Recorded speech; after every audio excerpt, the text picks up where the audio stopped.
kepada seluruh panitia dan peserta webinar sastra untuk mempersiapkan diri karena acara akan segera dimulai. Mohon untuk seluruh panitia dan peserta menonaktifkan mikrofonnya dan menyalakan kamera terlebih dahulu.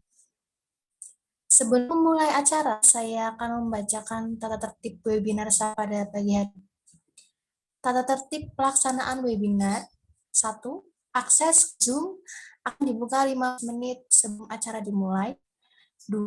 Peserta harap hadir tepat waktu pada 7.45 waktu Indonesia Barat karena acara akan dimulai pukul 8 waktu Indonesia Barat. 3. ID peserta dalam webinar ini harus menggunakan nama asli diikuti oleh instansi bagi peserta luar Inggris. 4. Peserta yang mendapatkan akses ke Zoom harus berpakaian sopan dan berperilaku sopan saat webinar dilaksanakan. 5. Peserta diharapkan mematikan mikrofon, suara, mute selama webinar berlangsung. Nah, semua peserta yang mengikuti webinar sastra melalui Zoom dapat mengajukan pertanyaan dengan mengaktifkan fitur raise hand atau jika terkendala sinyal menulis nama, instansi, dan ringkasan pertanyaan melalui fitur komentar. 7. Pada sesi tanya jawab, link daftar hadiah akan dibagikan. Link tersebut hanya aktif selama 30 menit. Untuk itu, Assalamualaikum warahmatullahi wabarakatuh. Salam sejahtera untuk kita semua. Yang terhormat dan pengampu sastra program studi pendidikan bahasa dan sastra Indonesia, Ibu Pipit Gihanda Yani, SSMA, yang kami hormati Ketua Program Studi Pendidikan Bahasa dan Sastra Indonesia, Ibu Umu Latifah, yang kami hormati Ketua Umum Himpunan Mahasiswa Program Studi Pendidikan Bahasa dan Sastra Indonesia, Saudara Riko Arfadia, yang kami hormati Ketua Panitia Webinar Sastra, Saudari Haniha Eka Febriani. Tidak lupa pula segenap peserta dan panitia webinar sastra yang kami banggakan. Selamat datang dan terima kasih kami ucapkan kepada para peserta yang telah mengikuti acara webinar sastra pada pagi hari ini. Perkenalkan, saya Nayusra Gilobani sebagai pembawa acara pada webinar sastra Himpunan Mahasiswa Pendidikan Program Studi Pendidikan Bahasa dan Sastra Indonesia dengan tema kreativitas di masa pandemi. Puji syukur kami haturkan kepada Tuhan Yang Maha Esa atas rahmat dan hidayahnya sehingga pada kesempatan hari ini dapat bertatap muka via Zoom dalam keadaan sehat walafiat. Hadirin yang saya hormati, memasuki acara yang pertama adalah pembukaan. Marilah kita buka acara ini dengan bacaan basmalah. Bismillahirrahmanirrahim. Acara selanjutnya yaitu mendengarkan bersama lagu kebangsaan Indonesia Raya. Hadirin mohon duduk.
Acara selanjutnya yaitu laporan dari Ketua Panitia kepada Hanifah Eka Febrianti.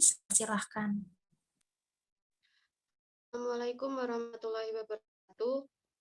Salam sejahtera untuk kita semua. Yang terhormat dosen pengampu seminar sastra program studi pendidikan bahasa dan sastra Indonesia, Pipit Mugihayani SMA, yang saya hormati Ketua Prodi Pendidikan Bahasa dan Sastra Indonesia, Bu Umu Latif, yang saya hormati Ketua Umum Hima Pendidikan Bahasa dan Sastra Indonesia, Saudara Riko Arvaniyuda, yang saya hormati Ketua Pemateri Saudari Siva Sofiana dan Saudari Maulina Himatul Askar. Tak lupa segenap panitia webinar sastra dan para peserta webinar sastra yang dibanggakan. Mari kita panjatkan puji syukur kepada Allah Subhanahu wa taala atas nikmat dan hidayah yang diberikan kepada kita sehingga pada hari ini kita masih diberikan kesehatan untuk dapat mengikuti acara webinar ini. Selamat datang. Terima kasih kepada para peserta yang telah mengikuti acara webinar pada hari ini. Perkenalkan, saya Hanifah Eka Febrianti sebagai Ketua Panitia Pelaksanaan Webinar Sastra dengan tema Kreativitas Sastra di Masa Pandemi. Di era yang serba digital ini, apresiasi karya sastra oleh pelajar sangat minim. Banyak dari kalangan pelajar dan mahasiswa melek akan perkembangan sastra yang ada di Indonesia, sehingga kurang aktif dalam mengapresiasi karya sastra. Ditambah dengan kondisi yang mengharuskan semua orang mengurangi aktivitas berkerumun menuju kecemasan bagi sastrawan, sebab karya-karyanya tidak dapat berkembang dengan baik. Maka, pelaku panitia pada webinar ini memiliki langkah untuk pemecahan masalah dengan cara mengadakan webinar yang memperkenalkan sastra di kalangan pelajar, mahasiswa, dan masyarakat supaya mereka dapat memahami perkembangan sastra yang ada di Indonesia, serta dapat meningkatkan kreativitas dalam mengapresiasi karya sastra. Jangan sungkan untuk mencatat poin yang jelas, akan nanti ditanyakan kepada materi saat tanya jawab. Saya dengan mengikuti webinar ini sungguh-sungguh, teman-teman mendapatkan materi yang luar biasa. Saya ucapkan terima kasih kepada rekan-rekan panitia yang telah menyiapkan acara ini dengan sebaik mungkin. Semoga ilmu yang akan kita dapat ini menjadi bahan pembelajaran kita ke depan.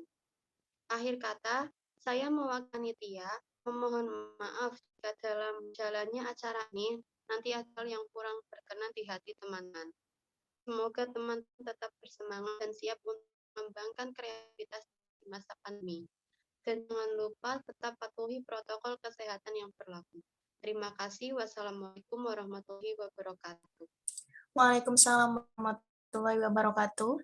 Baik, terima kasih pada Ketua Panitia yang telah menyampaikan laporannya.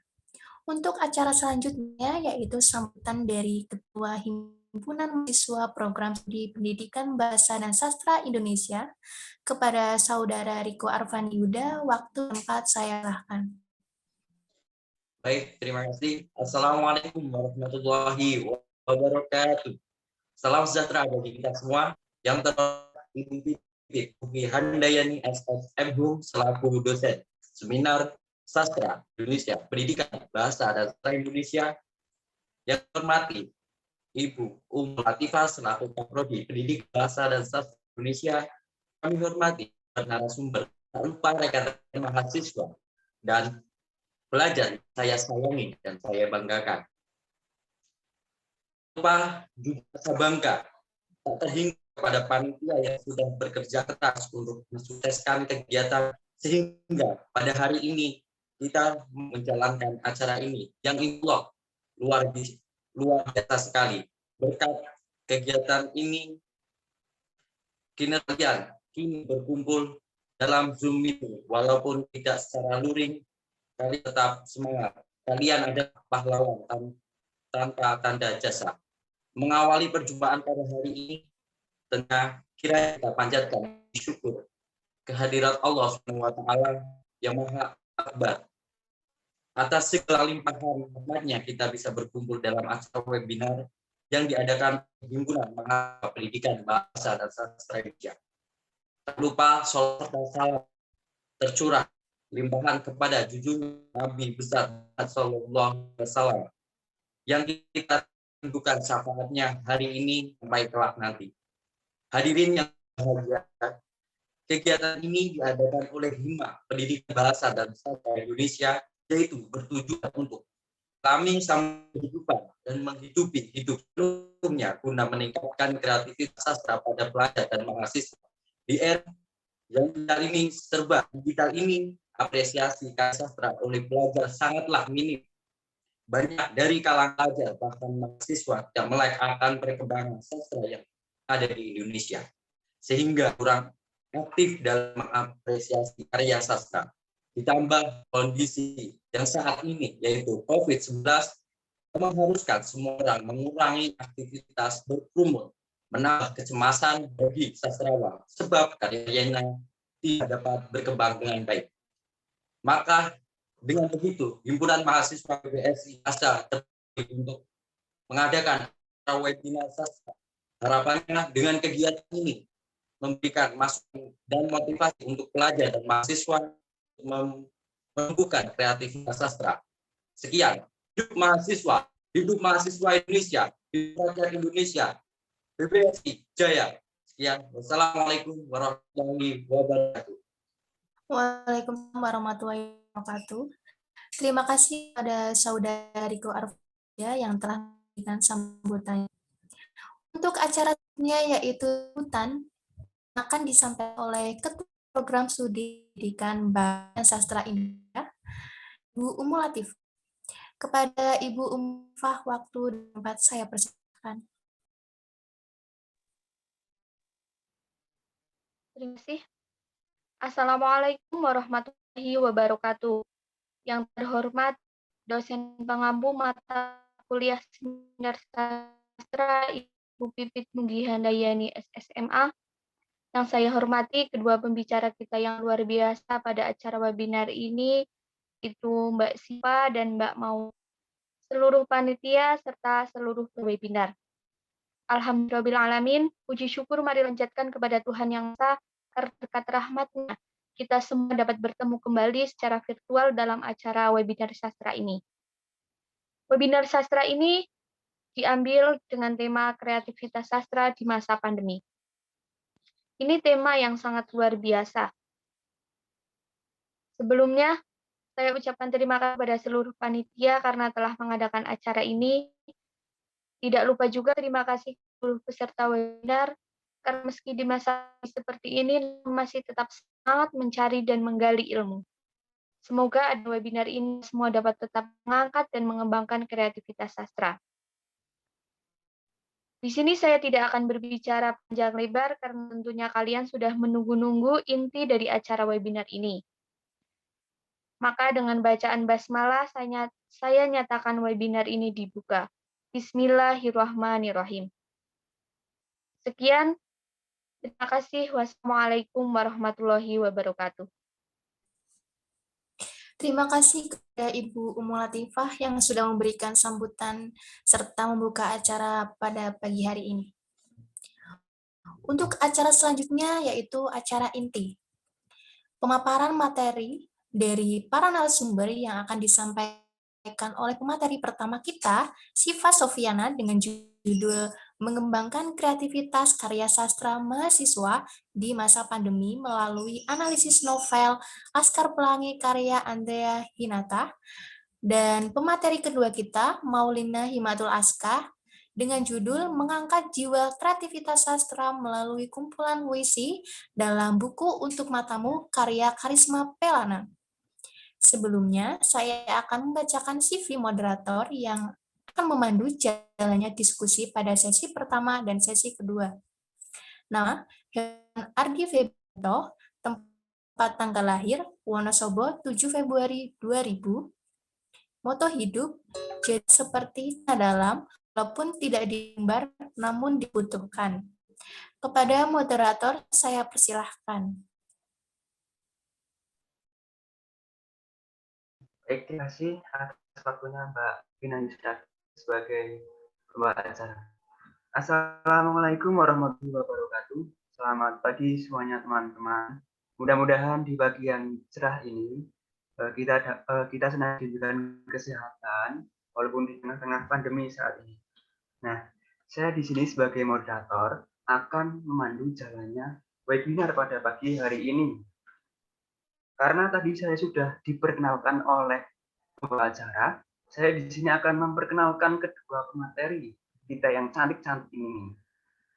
Nah, dari pemateri ini ada Mbak Siva Sofiana. Saya akan bacakan CV-nya terlebih dahulu. Nama Siva Sofiana, tempat tanggal lahir Padang 18 Agustus 2000, agama Islam, jenis kelamin perempuan, moto hidup perjalanan 1000 langkah berawal dari satu langkah.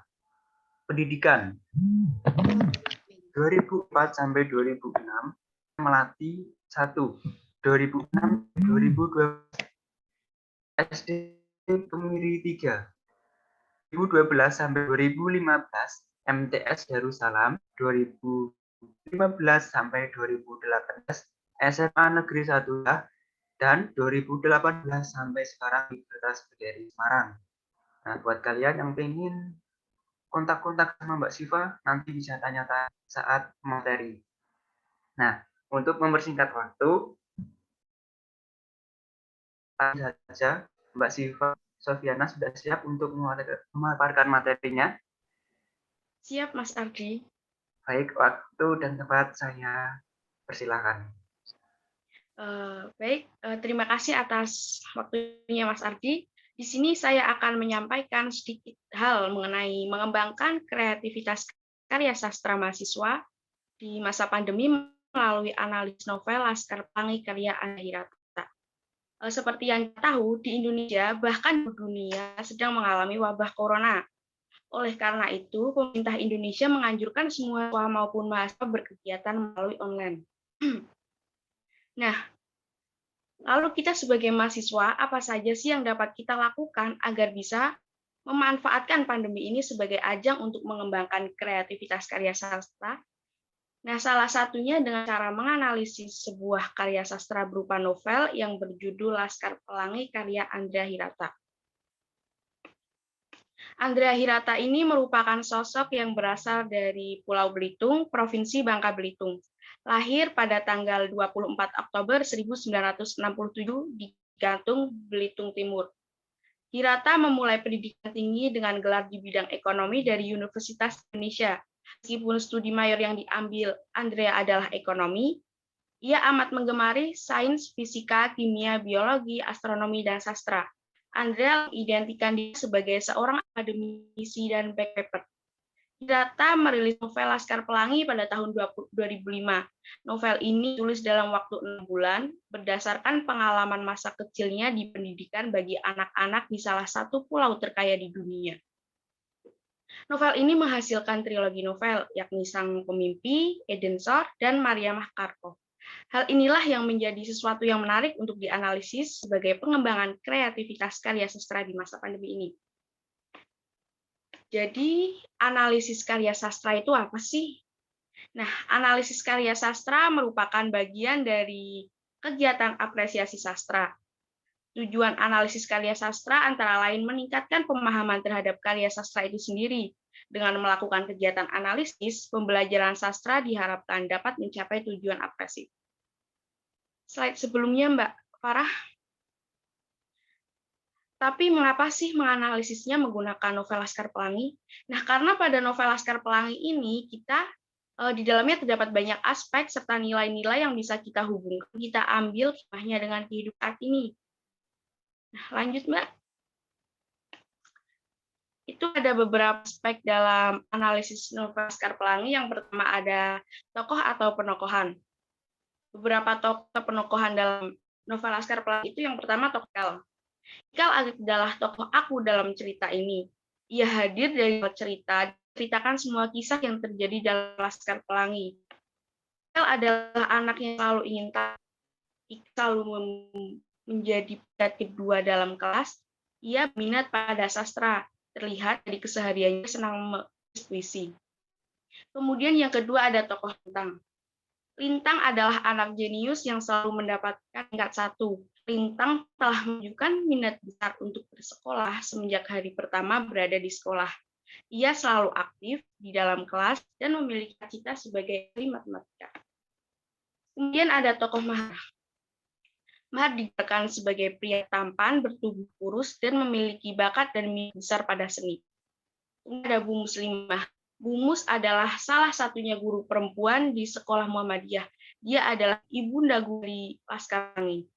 Wanita ini dan merupakan guru yang paling berharga bagi mereka. Kemudian ada tokoh Flo. Flo berbeda dengan tokoh-tokoh yang lain. Flo adalah anak orang kaya yang tomboy dan terobsesi dengan dunia gelap. Ia pindah ke sekolah Muhammadiyah karena ingin dekat dengan Mahar dan menjalankan hobinya tentang dunia gelap bersama Mahar. Dia pun adalah tokoh terakhir yang muncul sebagai bagian dari Laskar Pelangi. Nah, yang terakhir ada tokoh tambahan. Tidak lengkap jika sebuah cerita hanya dihuni oleh tokoh-tokoh utama. Ada beberapa tokoh tambahan yang diciptakan oleh pengarang untuk membantu para tokoh utama sehingga membuat cerita dalam berkembang. Tokoh tambahan atau tokoh bawahan tidak berperan penuh dan hanya sesekali muncul dalam cerita lengkap membantu tokoh utama. Dalam setiap novel terdapat banyak tokoh tambahan.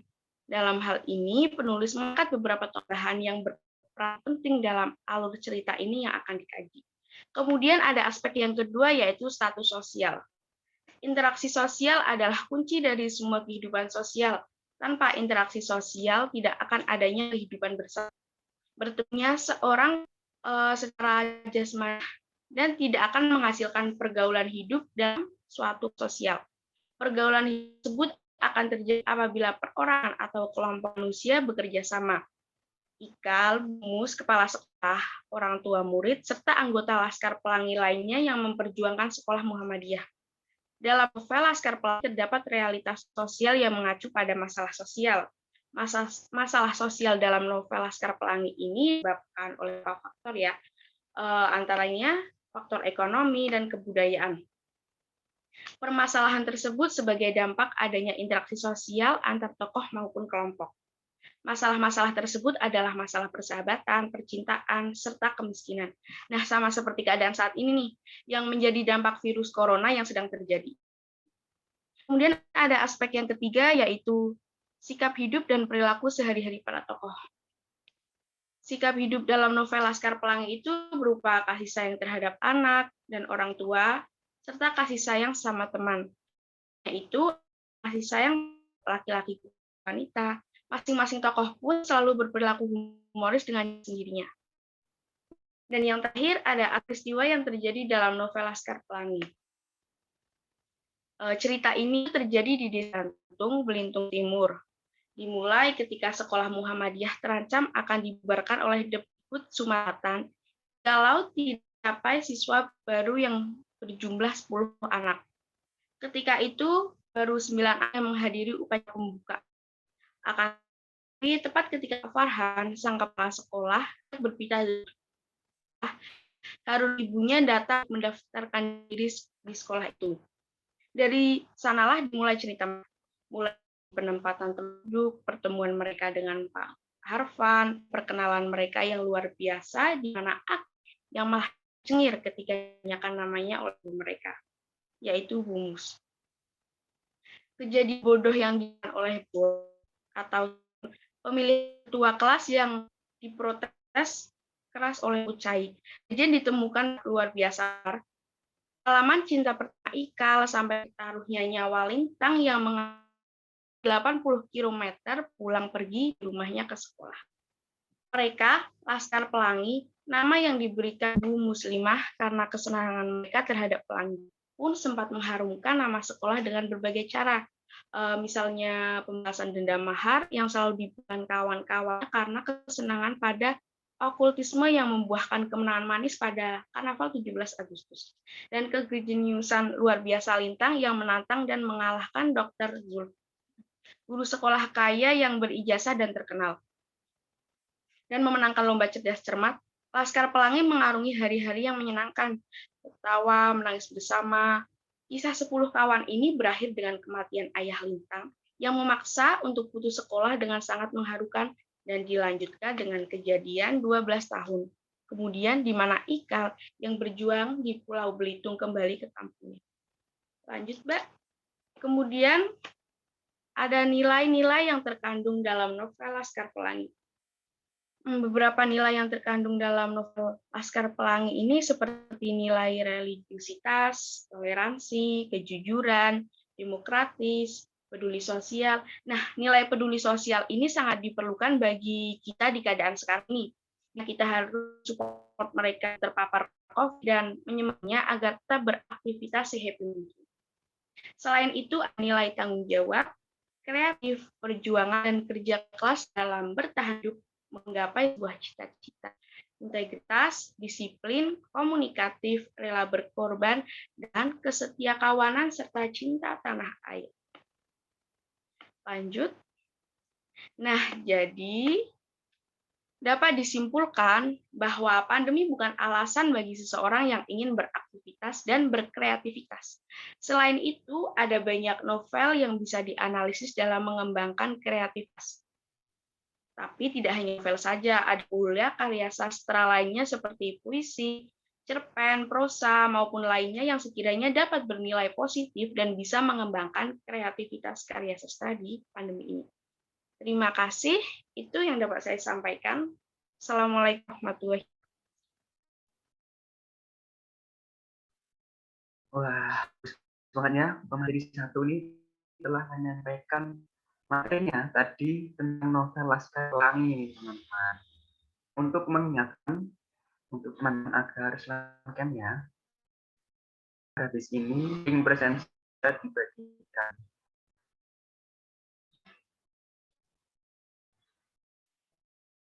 Kemudian, untuk mempersingkat waktu, lanjut ke pemateri kedua.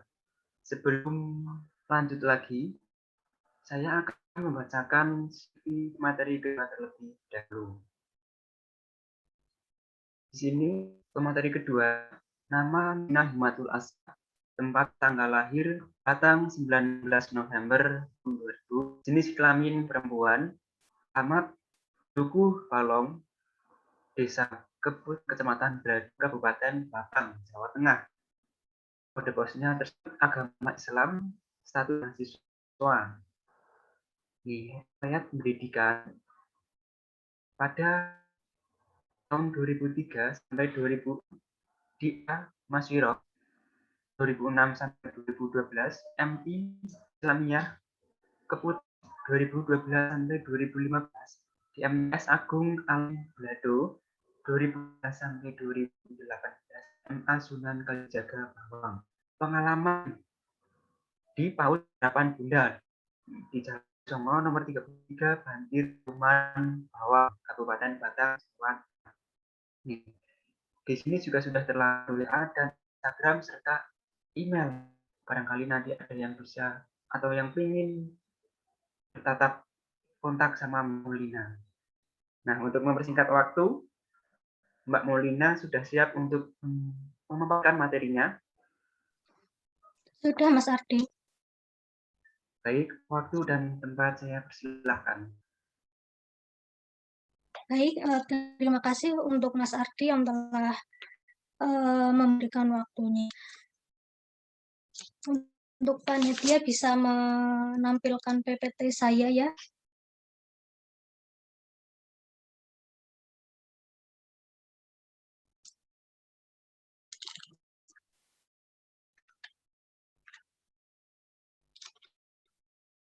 Oke, sudah terlihat ya PPT-nya.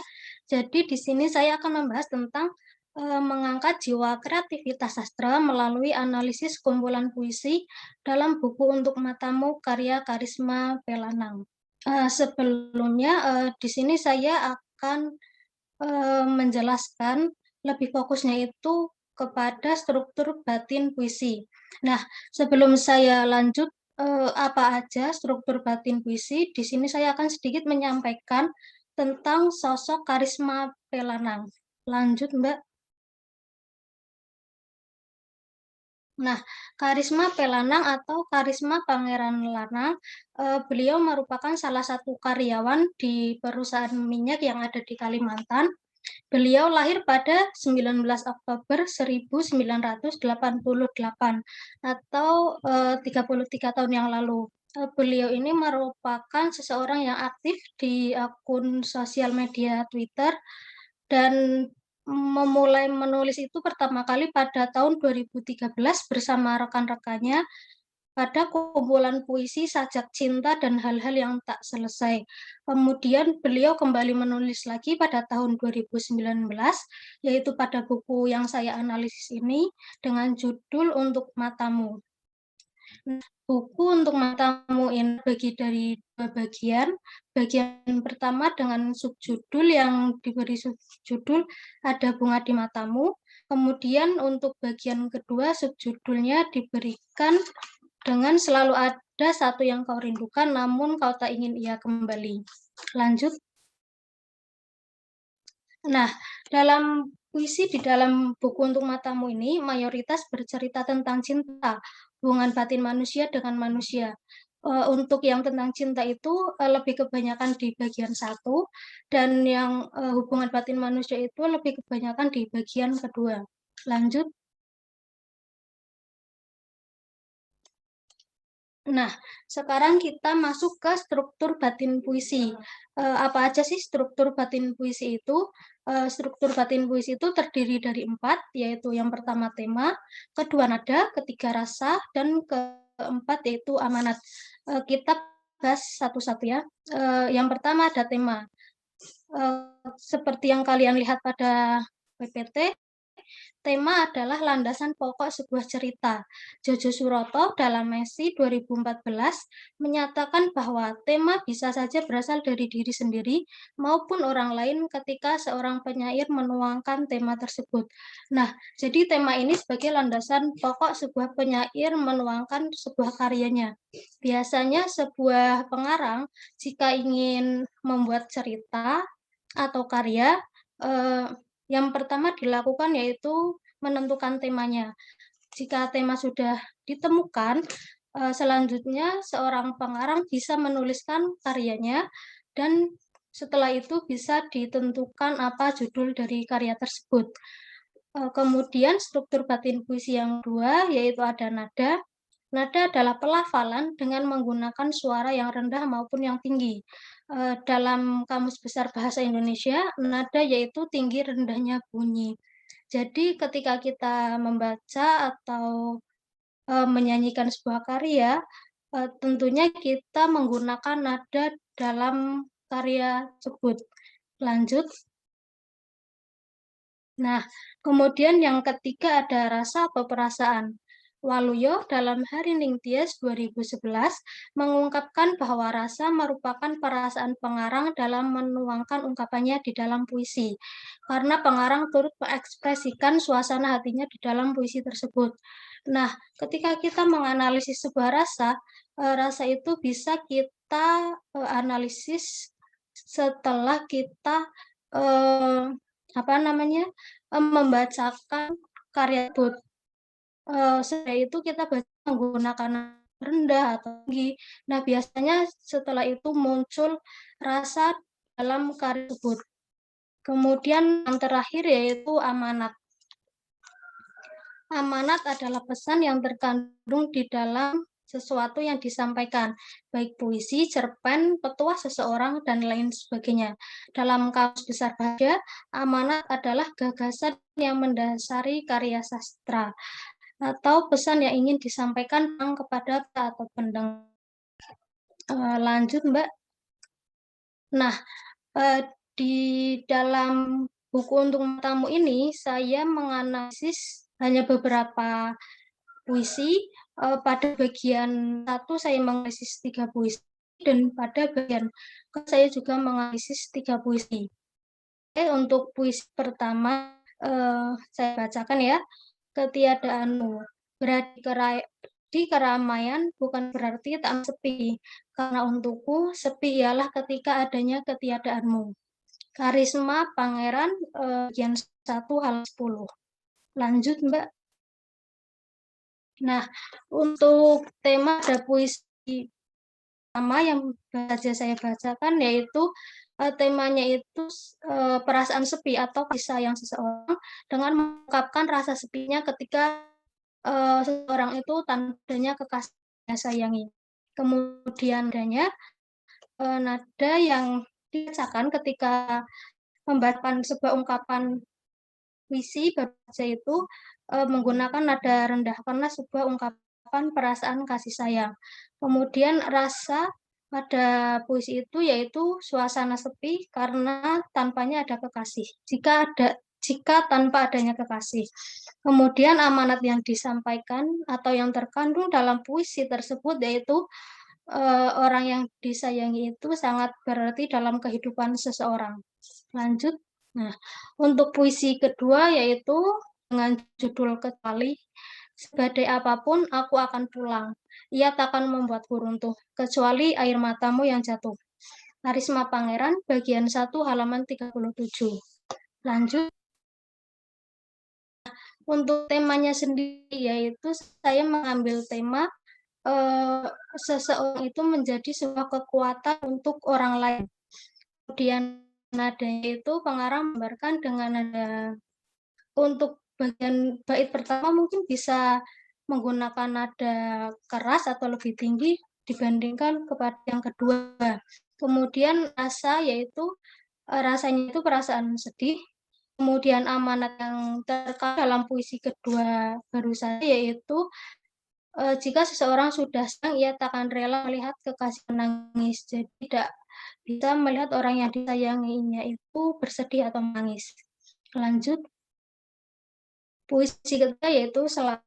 Bintang jatuh dan mungkin berputar dan masih aku menyayangimu dan itu selalu. Karisma Pangeran, bagian 1, halaman 95. Untuk tema pada puisi ketiga pada bagian ini yaitu sayang seseorang itu sepanjang itu. Kemudian nadanya yaitu lemah lembut.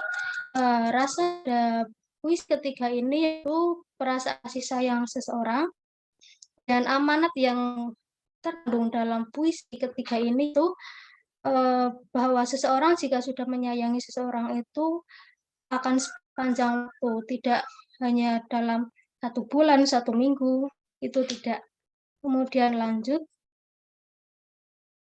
Nah, untuk puisi keempat ini saya sudah memasuki untuk puisi pada bagi 2 di buku Untuk Matamu.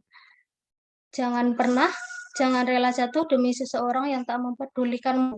Ingat, ibumu sudah susah payah mengajarimu berdiri dan berjalan. Karisma Pangeran bagian 2 halaman 127. Untuk tema puisi keempat yaitu secara garis besar saya mengambil tema puisi itu sebuah nasihat atau pengingat untuk kita mencintai diri kita sendiri. Kemudian nadanya itu nada belas kasih bisa dibacakan dengan nada rendah. Kemudian rasa yang muncul pada puisi barusan itu yaitu sebuah ungkapan atau nasihat untuk seseorang. Kemudian amanat yang terkandung dalam puisi yaitu kita itu harus mencintai diri kita sendiri. Secinta apapun kita terhadap seseorang, jika seseorang itu tidak memperdulikan kita, ya kita tidak perlu bersedih. Karena yang paling penting itu kita harus mencintai diri kita sendiri. Lanjut. Nah, untuk puisi kelima yaitu dengan judul Ingat. Yang kau benci takkan pernah bisa menghancurkanmu. Ingat, yang paling bisa menghancurkanmu ialah ia yang cintai.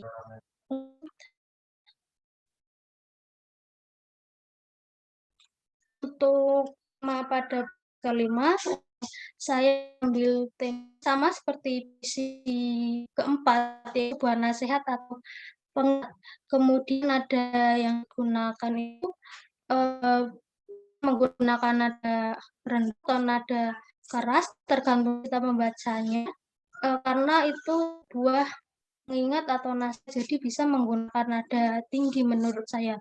Kemudian rasa dapat kita katakan bahwa pada puisi kelima ketika pembaca membaca puisi kelima tersebut, yaitu pembaca dapat merasakan bahwa itu merupakan bisa saja puisi sedih. Kemudian amanat yang terkandung yaitu justru orang-orang yang bisa menyakiti kita itu adalah orang-orang yang kita percayai, orang-orang yang kita cintai, bukan musuh kita, seperti itu. Lanjut. Nah, untuk puisi terakhir yang saya analisis yaitu dengan judul Lepaskan, ia yang tak ingin dipertahankan. Jangan berpikir kamu kehilangan dia, dia yang kehilangan kamu. Lanjut. Nah, untuk puisi 4, 5, dan 6 ini saya ambil tema sama, semuanya itu berupa nasihat atau pengingat. Kemudian nadanya itu juga sama, bisa nada keras atau nada tinggi ketika kita membacanya. Dan rasa yang dapat kita rasakan yaitu perasaan sedih bisa karena kita diingatkan tentang sesuatu. Kemudian amanat yang terkandung dalam puisi yaitu jika orang ingin pergi dari kehidupan kita, kita tidak perlu takut kita kehilangan dia, karena orang tersebut yang akan rugi karena telah kehilangan orang yang dengan menyayanginya. Lanjut, Mbak. Untuk kesimpulan saya, pada bagian 1 ada buku kumpulan puisi untuk matamu ini, bagian 1 ini lebih ke menceritakan tentang ungkapan rasa kasih sayang seseorang. Kemudian untuk bagian kedua, secara garis besar itu menceritakan tentang sebuah nasihat atau pengingat untuk seseorang. Mungkin itu yang dapat saya sampaikan. Sebelum saya kembalikan ke moderator, ada puisi, pergi ke pasar membeli ikan yang jual namanya Bu Asih. Mungkin itu yang dapat saya sampaikan. Cukup sekian dan terima kasih. Wassalamualaikum warahmatullahi wabarakatuh. Saya kembalikan ke Mas Ardi. Waalaikumsalam warahmatullahi wabarakatuh. Terima kasih Mbak Maulina, wah bagus sekali ya ini ya materi 2 ya. Nah, tadi sudah terpaparkan materi 1 dan materi 2 yang sudah menyampaikan dengan bagus sekali. Kita berikan tepuk tangan online dulu teman-teman. Nah, bukan online ya. Nah, kemudian kita masuk ke sesi tanya jawab. Ini jika ingin bertanya, silahkan di kolom chat sertakan pertanyaan pada materi 1, materi 2. Sambil tunggu ada yang bertanya nanti. Sekarang tanya-tanya dulu ya kepada materi 1, 2 ini. Partisipasi dulu nih. Sambil menunggu ada yang bertanya. Mbak Ya, Mas Siva. Ardi. Mbak Siva, kesibukannya apa ya Mbak Siva ya? Ya, Selama kuliah ini. Ya, paling bantu-bantu orang tua saja, Mas. Main. Oh iya, kan Mbak Siva itu ya ikut kampus mengajar ya? Wah, itu seru banget ya pasti ya?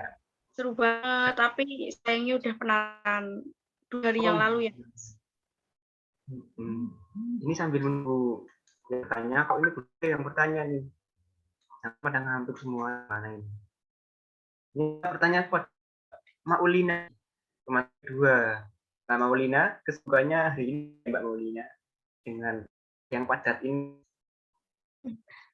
Untuk kesibukannya sendiri ya paling ya di rumah Mas Ardi, kerjakan tugas karena kita juga sudah tertua, jadi tugasnya mulai banyak.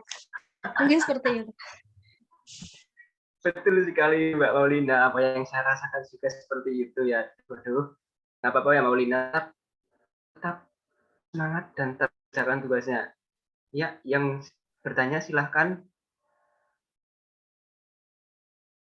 Mbak Ika Sofiarani, mengangkat tangan sama Mbak Ika Desi.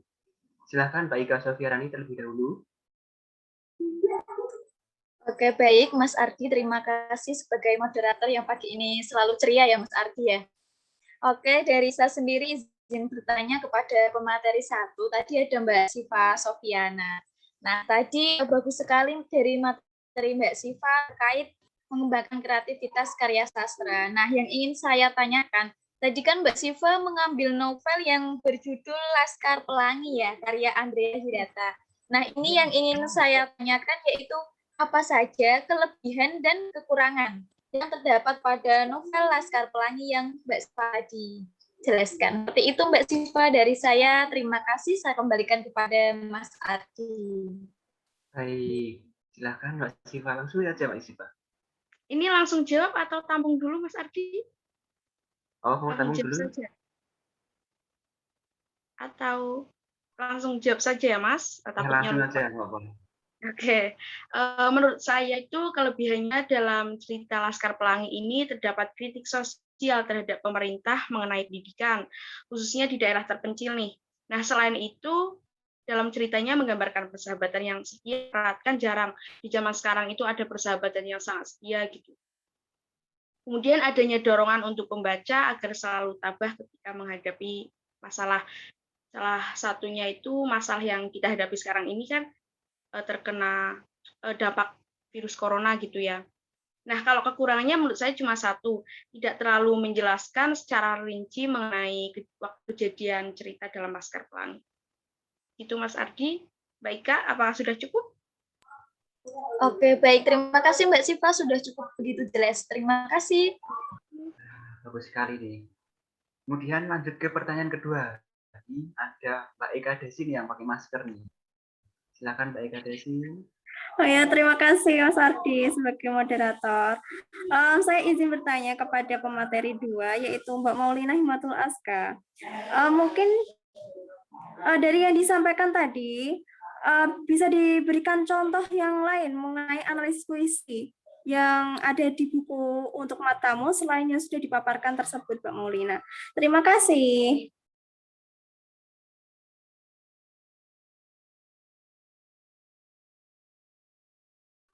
Silakan Mbak Maulina Himatul Aska.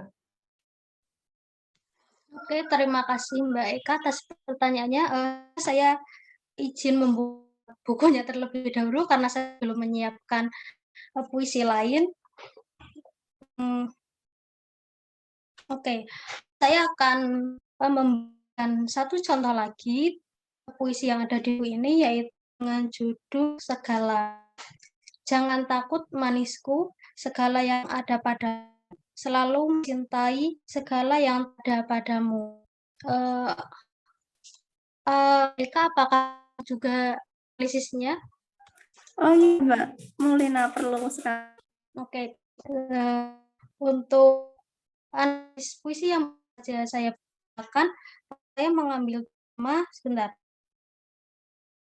Sama seperti si pada bagian satu lainnya atau di 1, 2 yang tadi sudah saya paparkan, tema sini itu yaitu ungkapan sebuah rasa sayang seseorang. Kemudian nadanya menggunakan nada rendah. Kemudian ada rasa yang saya rasakan ketika mempuisi ini yaitu rasa bahagia atau terharu karena seseorang mencintai dengan apa adanya. Kemudian amanat yang disampaikan yaitu kita mencintai seseorang, kita jangan takut kekurangan kita, karena biasanya seseorang itu jika sudah mencintai harus satu paket, yaitu maupun kelebihan atau kekurangannya harus diterima. Mungkin seperti itu. Terima kasih atas jawabannya. Sama-sama. Nah, tadi ya udah dijelasin sama Mbak Maulina bahwa tadi adalah puisi cinta-cinta. Kemudian lanjut lagi. Ini dari tadi Mbak Lilis angkat tangan ini. Kasihan sampai nanti ya. Silakan Mbak Lilis. Oke, terima kasih Mas Ardi. Apakah suara saya terdengar Mas Ardi? Terdengar banget, Lilis. Oke, saya izin bertanya untuk pemateri 1, Mbak Siva, mengenai amanat yang bisa diambil dalam novel Laskar Pelangi apabila dilihat dalam kehidupan sekarang ini. Terima kasih. Silakan dijawab, Mbak. Langsung saya jawab ya, Mas Ardi. Iya, langsung aja. Menurut saya itu ada beberapa amanat yang dapat diambil ya. seperti untuk memberikan inspirasi dan semangat kepada para guru, pelajar maupun mahasiswa yang berada dalam pendidikan saat ini. Karena pendidikan sangatlah penting bagi kita semua walaupun dalam berbagai tantangan melanda pendidikan. Kemudian adanya kemiskinan dan kekurangan fasilitas pendidikan itu bukanlah satu hal yang menghambat terpuruknya seseorang untuk menempuh ilmu dan mempunyai pandangan buruk tentang keadaan serba sederhana itu. Semangat dan pandangan hidup ke depan akan membuat seseorang mampu melampaui masa sulit dalam menempuh pendidikan. Kemudian ada amanat sebagai penerus generasi atau bangsa ini, setiap individu itu mempunyai dedikasi tinggi terhadap pendidikan, khususnya seorang guru nih. Di dalam proses mendidik, sebaiknya dapat mengajarkan tentang nilai-nilai dasar kehidupan seperti akhlak, kejujuran, dasar-dasar moral, dan agama. Selain itu, dalam mengajar sebaiknya tanpa pamrih. Kan kalian juga calon-calon guru nih. Dan mengajar itu dengan hati yang ikhlas, sabar, dan harus selalu bahagia. Kemudian dalam menggapai cita, hendaknya kita tidak menyerah atau putus asa. Walau cita-cita tidak mudah untuk diraih atau diwujudkan keinginan, berusahalah sekuat tenaga untuk meraih semua mimpi dan cita-cita walau menghambat ekonomi dan batasan seperti saat ini. Terima kasih. Itu jawaban dari saya, Mbak Lilis. Apakah sudah cukup? Mbak Siva, udah kasih alas jawabannya. Nah, itu tadi sudah dijelaskan Mbak Siva, hari ini sekali ya. Ini ada di kolom chat, ini masih ada. Saya bacakan saja ya. Dari Mbak Nur Adila Mahda.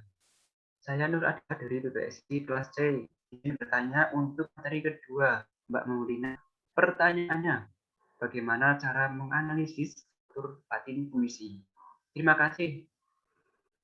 Kan Mbak Maulina langsung aja dijawab. Oke, terima kasih pertanyaannya Mbak Dia. Bagaimana cara kita menganalisis struktur batin puisi? Seperti yang kita ketahui dan sudah saya bahas tadi ya Mbak Dila, struktur batin puisi itu terdiri dari 4, yaitu tema, nada, rasa, dan juga amanat. Nah, untuk menganalisis kita itu biasanya harus membaca suatu karyanya itu terlebih dulu, nanti secara garis besar kita ambil karya itu menceritakan apa sih. Nah, kita sudah menemukannya, kita bisa mengambil dari karya tersebut. Kemudian nada, kalau nada bergantung pada karyanya tersebut. Jika menceritakan sedih, biasanya kita menggunakan nada rendah.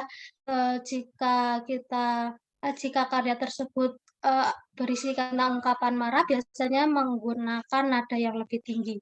Kemudian untuk rasa, untuk menganalisis rasa ini, biasanya kita dapat jumpai ketika kita membacakan sebuah karyanya itu.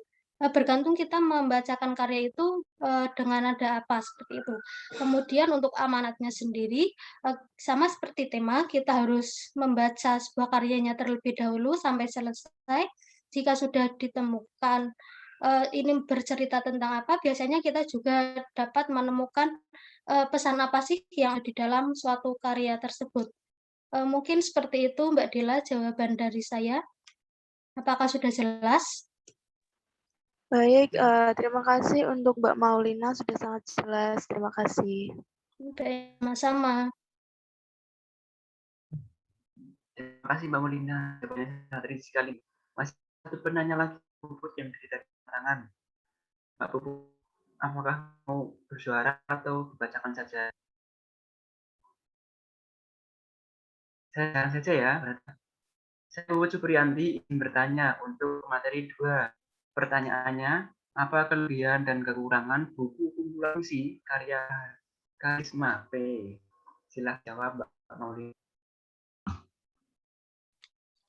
Baik Mas Ardi, sebelumnya tadi pertanyaannya tentang kelebihan dan kekurangan ya? Iya, betul sekali. Oke, untuk kelebihannya sendiri dalam puisi untuk mau ini, puisi yang ada itu ditampilkan atau diberikan dengan kata-kata yang pendek dan mudah diingat. Apalagi untuk kaum remaja yang sedang jatuh cinta seperti itu ya, puisi ini itu sangat masuk dalam kehidupannya. Kemudian untuk kekurangannya sendiri dalam buku ini itu seperti yang sudah saya paparkan tadi, menurut saya buku ini itu terlalu monoton. Pada bagian satu hanya secara garis besar bercerita tentang sebuah ungkapan kasih sayang, kemudian untuk bagian kedua monoton juga, hanya berisikan tentang nasihat atau pengingat untuk seseorang. Mungkin seperti itu jawabannya. Apakah sudah jelas Mbak Puput atau ada yang ingin ditanyakan lagi? Mungkin sudah jelas ya. Sudah Oke, jelas. siap. Ini jika sudah tidak ada yang ingin bertanya, maka saya akhiri ya. Kayaknya kemungkinan ini sudah tidak ada yang bertanya lagi. Nah, sebelum mengakhiri, saya sebagai moderator minta maaf apabila ada kesalahan dalam tutur ataupun kelakuan saya. Sebelum mengakhiri, saya akan memberikan pantun terlebih dahulu. Beli buah ke pasar legi, makanya di pinggir kali.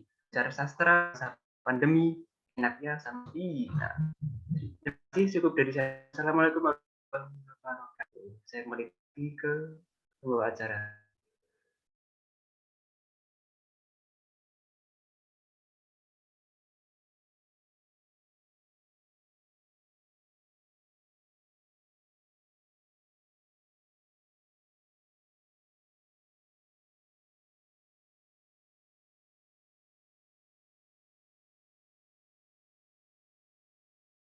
Oh, ini Mbak Vina sinyalnya keluar Zoom ya. Mungkin sedang ada terkendala teknis sinyalnya.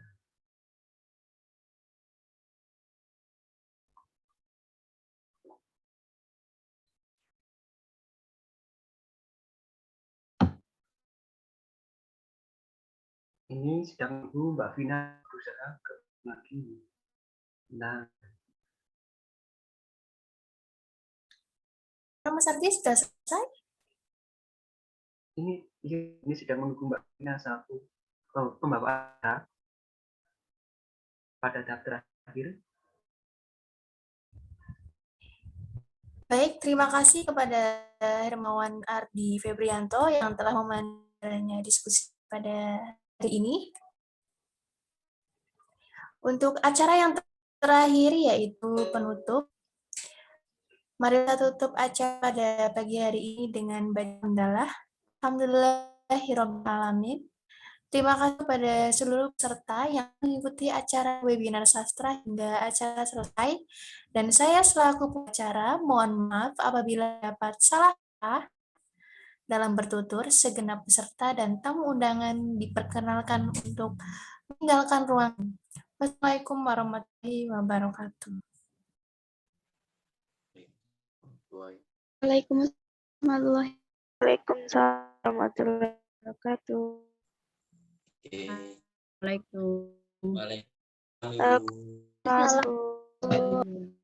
Maaf ya, Bu Bibit tidak sejak pagi kurang sehat. Sudah selesai untuk kelompok berapa ini? Kelompok 4. Baik, bismillahirrahmanirrahim. Assalamualaikum warahmatullahi wabarakatuh. Selamat pagi, salam sejahtera untuk kita semua. Yang paling utama, semoga kita bersama, kita semuanya dalam lindungan Allah Subhanahu wa Ta'ala, berikan kesehatan, begitu ya. Bu Pipit ingin mungkin memberikan masukan sepintas saja ya, mengingat Bu Pipit bergabung juga agak terlambat. Tadi Mbak Dila sudah memberikan jaminan akan dikirimkan namanya begitu. Kalau Bibit tadi masuk sejak pembicara 1, pembicara 2, ini hanya ada 2 narasumber di kelompok ini. Menurut Bu Bibi, sejak tadi mencermati apa yang disampaikan dengan sesi tanya jawab sampai dengan diakhiri, alhamdulillah tidak dalam rangka membingungkan, tetapi sudah Mungkin persiapannya bisa jadi belajar dari yang kemarin atau memang disiapkan jauh-jauh lebih istilahnya lebih matang begitu, karena apa yang disampaikan sebagai narasumber yang pertama dan yang kedua sudah memiliki jiwa jiwa retoris bagus, penyampaiannya juga sudah gitu ya, karena perasaan materi itu bisa dilihat ketika menyampaikan sesuatu dengan ide, bukan ngawur atau bukan pede tanda kutip asal menyampaikan sesuatu tapi sudah dipersiapkan gitu ya, termasuk tadi moderator Mas juga sudah luwes menjadi moderator ya, kan SKD-nya cukup bagus. Suara Bu Bibi dengan baik? Dengar. Mas Haji kan tadi sebagai moderator sempat juga menyapa kalau Bu Bibit sebutkan ya akrabin sumber begitu sampai tanya-tanya keseharian gitu ya sambil nunggu. Jadi hidupkan sudah lumayan ya. Atau kalau nanti jam terbang yang Bu Bibit sudah terasa menjadi moderator akan lebih lihat lagi gitu ya Mas ya, bahwa acaranya juga bagus, yang tidak mengikuti dari awal, jadi tadi ada Kaprodi, ada Ketua Hima, barang ini yang berperan itu kan, ada Kaprodinya di Mbak siapa mau jadi Kaprodi mau ya, kemudian ya nggak masalah karena itu dalam hal peran Mbak Umulatif udah pantas kok ya. Mungkin kaitannya dengan waktu, tadi dibuka term kedua ya Mas Adi ya, karena memang penanyanya masih sangat kecil ya, itu pun yang tanya anggotanya juga anggota kelompok ya. Memang itulah yang Bu sampaikan, jadi mengemas acara itu memang tidak gampang-gampang lah intinya begitu ya. Pembicara yang sangat bagus kadang belum bisa memantik pertanyaan karena tidak mengerti, tapi mungkin saking menariknya apa yang disampaikan justru sudah jelas ya. Tadi yang pertama tadi siapa narasumber pertama tadi? Ibu Iva tadi sangat-sangat menguasai materi ya. Apa yang disampaikan. Mungkin kalau Bu Bibit koreksi SL-nya ada beberapa perbaikan, tapi sebenarnya dibanding dengan yang sebelumnya sudah sangat maksimal siapkannya. Itu Bu Bibit akan mencari keterangan ya, karena sudah disiapkan tadi bahkan sudah ada link untuk presentasi ya kan, sudah sampai seperti itu. Hanya mungkin peran moderator atau peran MC-nya bisa dimaksimalkan, segala informasi Anda boleh sampaikan. Paham ya Mas begini. Tadi itu kurang bahasanya itu kurang lomo itu apa ya? Kurang sering memberi itu apa istilahnya? Lomo ya kalau dalam bahasa Jawa. Jadi ada apapun ini diinformasikan, ada apapun diinformasikan. Terus tadi MC juga ketika mau menutup acara boleh sambil beberapa tadi moderatornya sudah menutup dengan pantun, MC-nya mungkin sambil mempersiapkan, tinggal ini saja, tinggal waktu, kan kita bicara tentang sewa Zoom bahasanya gitu ya, bicara tentang durasi. Nah, kalau memang masih ada waktu, terus juga untuk dokumentasi gitu ya, jadi ramah. MC-nya tadi siapa ya? Vina. Mbak, mana Mbak Vina? Ada Mbak Vina. Nah ini masuk ke yang lain. Jadi mungkin MC bisa lebih ramah ya. Jadi ada apa-apa disapa, kemudian umpamanya sebelum menutup acara kita bisa adakan sesi foto bersama begitu ya. Atau kalau umpamanya masih ingin bersapa-sapa dipersilahkan gitu ya. Nah itu bergantung dengan waktu. Kalau umpamanya durasinya memang sudah sangat minim, umpamanya Anda sewanya hanya tinggal 10 menit gitu ya, tidak ada waktu. Nah itu sampaikan mengingat waktu terbatas, maka para peserta mohon izin kami akan segera menutup forum virtual ini, gitu ya Mbak Vina ya. Jadi MC itu memang kalau sudah urusannya virtual daring seperti ini, yang paling luas harusnya yang paling ramah gitu ya. Ya itu bukan tuntutan, tapi kalau kita sampai bisa memanfaatkan situasi sebaik mungkin itu jauh lebih bagus. Nggih. Nggih, sementara itu dimulai pukul 8, ini pukul 10, 2 jam ya. Rencananya akan berapa jam? 2 jam, Ibu. Memang 2 jam ya, berarti memang sesuai dengan agenda. Oke, nggih, itu aja kalau memang semuanya sudah apa istilahnya maksimal menurut Bu Pipit, tinggal diperbaiki lagi ya, Pak Sofiana, Mbak Siva ya. Materi tadi, yang kedua siapa tadi? Maulina, Ibu. Mbak Maulina juga. Pokoknya kunci seorang narasumber hebat itu dia menguasai materi. Ya, mau ditanya model apapun, kalau pembicara menguasai materi akan santai saja, gitu ya. Nggih, itu dulu. Terima kasih semuanya sudah mempersiapkan dengan baik. Jumpa lagi nanti dengan kelompok yang lain, begitu ya. Tetap terus, tetap ikhtiar maksimal. Yang paling penting selalu bahagia ya, biar imunnya selalu bagus. Gitu, nggih. Baik, Bu Pipit, terima kasih semuanya. Mohon maaf kalau kurang maksimal dalam memberikan arahan. Sampai jumpa di lain kesempatan. Selamat siang ya, menjelang siang. Masih pagi menjelang siang. Assalamualaikum warahmatullahi wabarakatuh. Mohon maaf, Bu Pipit, nanti pukul 1 ada kelompok yang maju simulasi lagi. Iya, boleh. Untuk kelompok 2 seperti nanti ini. dikabari Terima lagi kasih. ya Mbak Gila ya. Iya, Ibu. Iya. Ambil Bu Pipit tak mbak istirahat sih. Engko nak wis kaya balik jenggelek meneh ini nanti tak insyaallah tak ikut lagi nggih. Baik, Baik. Ibu. Baik, Bu. Ibu. Terima kasih. Ibu. Terima kasih, Ibu.